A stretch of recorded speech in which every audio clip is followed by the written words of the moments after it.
Hello students, welcome to extra knowledge for education. इस video में हम डिस्कस करने वाले हैं इंटरमीडिएट की न्यू इंग्लिश बुक फ्लेमिंगो का ये फर्स्ट चैप्टर है, the last lesson, written by Alphonse Daudet. इस चैप्टर में जो शॉर्ट आंसर टाइप क्वेश्चन हैं उन सभी को इस वीडियो में हम डिस्कस करेंगे। इंटरमीडिएट के स्टूडेंट्स के लिए वीडियो बहुत ही हेल्पफुल है, सो प्लीज़ आपसे रिक्वेस्ट है वीडियो को लास्ट तक देखिए। और यदि ये वीडियो आपको अच्छी लगे, हेल्पफुल लगे तो इसे लाइक कीजिए, शेयर कीजिए अपने दोस्तों के साथ। और जो स्टूडेंट्स चैनल पर पहली बार आए हैं वे हमारे channel extra knowledge for education को सब्सक्राइब कर लें, साथ में बेल आइकन को प्रेस कर दें ताकि जितनी वीडियो हम लाते हैं उन सभी का नोटिफिकेशन आप तक पहुंच जाए और अधिक से अधिक स्टूडेंट्स को लाभ हो सके। इस चैप्टर की हिंदी में एक्सप्लेनेशन की मैं पहले वीडियो बना चुका हूँ, यदि अभी आपने वो नहीं देखी है तो हमारे चैनल पर विजिट करके उसको देख सकते हैं, उससे आपको निश्चित ही लाभ मिलेगा। स्टार्ट करते हैं वीडियो। फर्स्ट क्वेश्चन है, what was the bulletin board, how was it important. अर्थात बुलेटिन बोर्ड क्या था और वह कैसे महत्वपूर्ण था। बहुत इंपॉर्टेंट क्वेश्चन है। तो इसका आंसर है the bulletin board was an official information giving board to the people of that area. अर्थात बुलेटिन बोर्ड जो था वो एक ऑफिशियल यानी आधिकारिक सूचना देने का उस क्षेत्र के लोगों को एक जरिया था। इट वाज इम्पोर्टेंट, यह महत्वपूर्ण था क्योंकि it provided all important officially order, क्योंकि यह प्रोवाइड कराता था जितनी महत्वपूर्ण आधिकारिक सूचनाएं होती थी या कोई आदेश होता था। A news of the country to the people of that area, उस क्षेत्र के लोगों के लिए देश की जितनी भी आधिकारिक घोषणाएं या आदेश आते थे उन सभी को वहाँ पर लिखा हुआ जाता था। और one day it had a news that only German language would be taught in the school of Alsace and Lorraine. और वो इसलिए महत्वपूर्ण था उस दिन क्योंकि उस दिन उस पर लिखा हुआ था कि अल्सास और लोरेन के स्कूल में केवल जर्मन लैंग्वेज ही पढ़ाई जाएगी। तो इस तरीके से ये इसका आप आंसर लिख सकते हैं। बहुत इंपॉर्टेंट क्वेश्चन है ये। सेकंड क्वेश्चन है, what did M Hamel say when Franz reached to the school. M Hamel ने क्या कहा जब फ्रेंच स्कूल पहुंचा। इसका आंसर है, इस प्रकार आप लिख सकते हैं इसको,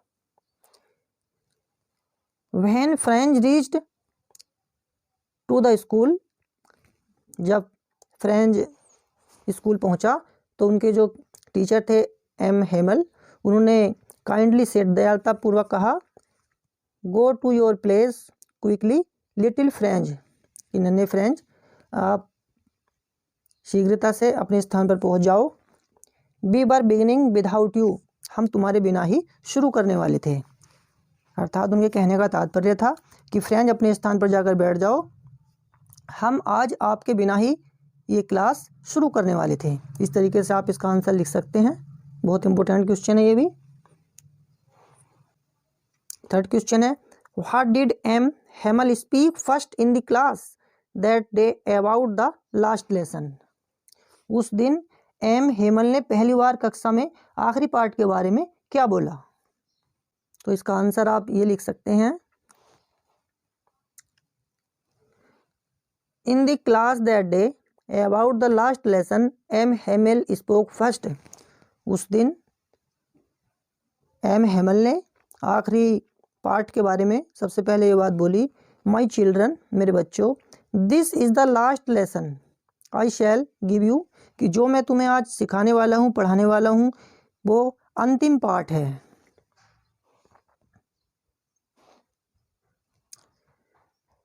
The order has come from Berlin to teach only German language in the schools of Alsace and Lorraine. उन्होंने कहा कि बर्लिन से एक आदेश आया है जिसमें कहा गया है कि अल्सास और लोरेन के स्कूलों में कल से सिर्फ जर्मन भाषा ही पढ़ाई जाएगी। The new master comes tomorrow, और जो नया अध्यापक है वो कल आ जाएगा। This is your last French lesson, teacher ने कहा कि यह फ्रेंच भाषा का आपका आखिरी पार्ट है। I want you to be very attentive, और मैं आप सभी को ये सूचित करना चाहता हूँ, आप सभी का ये ध्यान आकर्षण करना चाहता हूँ कि he told them that French was the most beautiful language in the world. उन्होंने कहा उस वक्त कि फ्रेंच जो है दुनिया की सबसे महत्वपूर्ण, सबसे सुंदर, बहुत अच्छी भाषा है। मोस्ट ब्यूटीफुल लैंग्वेज यानी सबसे सुंदर भाषा इन द वर्ल्ड, संसार की। इस तरीके से आप इस क्वेश्चन का आंसर लिख सकते हैं। नेक्स्ट क्वेश्चन है, फोर्थ क्वेश्चन है, what did French think after hearing about the last lesson. जो फ्रेंच था स्टूडेंट्स, उसने आखिरी जो लेसन था उसके बारे में ये बात सुनकर क्या सोचा। तो आफ्टर हियरिंग, सुनने के बाद, अबाउट द लास्ट लेसन, अंतिम पार्ट के बारे में, French came to know that only German language would be taught in the school of Alsace and Lorraine and these words like a thunder clap for him. जब उसने सुना कि कल से अल्सास और लोरेन के स्कूलों में केवल जर्मन भाषा सिखाई जाएगी, तो उसको एक धक्का लगा, थंडर क्लैप, वो जो है एकदम से चकित हो गया। He thought that he would not learn French language any more to which he had hardly knew how to write. उसने सोचा कि वह अभी तो ठीक से फ्रेंच लैंग्वेज सीख भी नहीं पाया था और बड़ी मुश्किल से ही वह लिखना भी सीखा था। ही फेल्ट, उसने महसूस किया, sorry for not learning his lessons carefully. उसको दुख हुआ कि अभी तो वो अपने पार्ट ठीक से लर्न भी नहीं कर पाया था, क्योंकि वह उसको बहुत हल्के में लेता था। But now he thought that his grammar and history books were his old friends and finally he thought about M. Hammel's beautiful service of 40 years. But now, लेकिन अब he thought, उसने सोचा, that his grammar and history books, कि उसकी व्याकरण और इतिहास की जो किताबें हैं, were his old friends, वे उसकी पुरानी मित्र थी। and finally he thought, और अंत में उसने सोचा, about M. Hamill, जो उनके टीचर थे M. Hamill, उनके बारे में सोचता है वो, कि फेथफुल सर्विस ऑफ 40 ईयर्स, कि उनका जो 40 साल का एक बहुत ही फेथफुल सर्विस उन्होंने की है, उसके बारे में उसने सोचा। इस तरीके से इस क्वेश्चन का आप आंसर लिख सकते हैं। 5 क्वेश्चन है, did French recite the participles how. क्या फ्रेंच ने पार्टिसिपल या उत्प्रेरक जो होते हैं उनको दोहराया, हाउ, कैसे। तो इस क्वेश्चन का आंसर इस प्रकार लिख सकते हैं आप, नो, नहीं, क्योंकि वो पार्टिसिपल्स को नहीं दोहरा पाया था। French did not recite the participles, French participles को नहीं दोहरा पाया था। बिकॉज, क्योंकि when it was his turn to recite the rule of participle he got mixed upon the first words. जब वो दोहराना चाहता था पार्टिसिपल्स को, तो वो पहले शब्दों में वो उलझ गया था, इसलिए वो अपनी बात पूरी नहीं कर पाया था। 6 क्वेश्चन है, whom did M. Hamel blame for the ignorance in studies, why।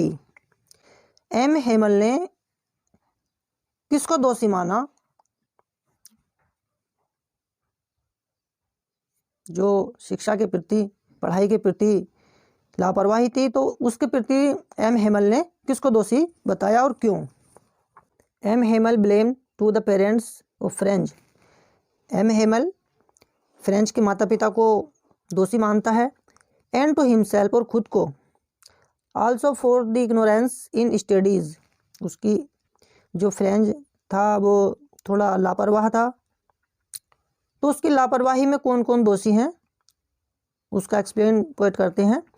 तो M. Hamel जो हैं वे बताते हैं कि उसके माता पिता और मैं खुद दोनों इसके जिम्मेवार हैं, क्योंकि French parents were not anxious enough for his education. वे कहते हैं कि फ्रेंच के जो माता पिता थे वे उसकी शिक्षा के प्रति चिंतित नहीं थे। They prefer to put him to work on a farm or mills to earn money, and M. Hamel also often sent him to water his flowers instead of teaching the lessons. Teacher कहते हैं कि उसके पिता जो हैं French के, वे पढ़ाई के बदले में, पढ़ाई के बजाय चाहते थे कि वो किसी फार्म में या किसी मिल में कार्य करे और पैसे कमाए। और वे खुद अपने आप को कहते हैं, और मैं खुद भी मैं also often sent him to water his flowers instead of teaching the lessons. वे पाठ पढ़ाने की बजाय उसको पौधों को पानी देने के लिए भेज दिया करते थे। And sometimes gave him holiday, और वे कभी कभी उसकी छुट्टी कर दिया करते थे वहन जब he wanted to go fishing, जब उनका मन होता था मछली पकड़ने जाने के लिए तो वे बच्चों की छुट्टी कर देते हैं। That is why M. Hamel blamed to the parents of French and to himself for the ignorance in study. इसलिए वे फ्रेंच की पढ़ाई के जिम्मेवार उसके माता पिता को और स्वयं को मानते हैं। इस तरीके से आप इस क्वेश्चन का आंसर लिख सकते हैं। 7th क्वेश्चन है, What did M. Hamel say about the language and its importance? M. Hamel ने लैंग्वेज के भाषा के बारे में क्या बोला और उसके महत्व के बारे में क्या बताया, क्या कहा। अबाउट द लैंग्वेज, भाषा के बारे में, M Hemal said, M Hemal कहते हैं that French was the most beautiful language in the world, कि फ्रेंच भाषा जो है संसार की सबसे सुंदर भाषा है, क्लियरेस्ट, स्पष्ट, और द मोस्ट लॉजिकल लैंग्वेज, और बहुत ही तार्किक भाषा है। He said about the importance of language, और वे भाषा के महत्व के बारे में बताते हुए कहते हैं कि that they must guard it among them and never forget it, और अपनी भाषा की पकड़ के बारे में बताते हैं कि वे उसे कभी नहीं भूल सकते, क्योंकि when people are enslaved as long as they hold fast to their language it is as if they had the key to their prison. वे कहते थे कि जब लोग गुलाम हो जाते हैं, यानी जितने लंबे समय तक वे अपनी भाषा को अपने साथ रोक पाते हैं, वे ऐसे हैं कि उनके पास उस कैद की चाबी है। नेक्स्ट क्वेश्चन है, what did French think about the pigeons why? जो फ्रेंच था वो कबूतरों के बारे में क्या सोचता था और क्यों, कैसे सोचता था? तो इस तरीके से आप इसका आंसर लिख सकते हैं, फ्रेंच थॉट हिमसेल्फ, फ्रेंच स्वयं सोचता था, अबाउट द पिजन्स, कबूतरों के बारे में, if the people of German would make them sing in German, कि जो कबूतर हैं जर्मन के लोग would make them sing in German, क्या कबूतरों को भी जर्मन भाषा के बारे में गाना सिखा पाएंगे? फ्रेंच थॉट, फ्रेंच सोचता था, इसलिए बिकॉज, क्योंकि the people of Alsace and Lorraine were forced to learn only German language, कि जिस तरीके से अल्सास और लोरेन के लोगों पर जर्मन भाषा थोपी जा रही है, क्या इसी तरीके से भाषा कबूतरों पर भी थोपी जाएगी, ऐसा वो सोचता था। 9th क्वेश्चन है, what did M Hamel observe there at last? जो टीचर हैं एम हेमल, अंत में उन्होंने वहाँ सबसे ध्यानपूर्वक किस चीज़ को देखा? तो इसका आंसर आप इस तरीके से लिख सकते हैं, एट लास्ट, अंत में, M Hamel observe there, M Hemal ने वहाँ पर ध्यानपूर्वक देखा, फर्स्ट एट वन थिंग, सबसे पहले चीज़ को, एंड देन, और तब, एट अनोदर, और दूसरी चीज़ को देखा, as if he wanted to fix in his mind, क्योंकि वे उन चीज़ों को अपने मस्तिष्क में फिट करना चाहते थे, just how everything looked in that little school room, उस छोटे कमरे में विचारों और उन्होंने बहुत ध्यानपूर्वक देखा, और वे प्रत्येक चीज़ को बड़ी सावधानी से अपने मस्तिष्क में संजोना चाहते थे। लास्ट क्वेश्चन है, what happened when church clock struck 12? क्या हुआ जब चर्च की घड़ी ने 12 बजाए? क्या हुआ जब चर्च की घड़ी ने 12 बजाए?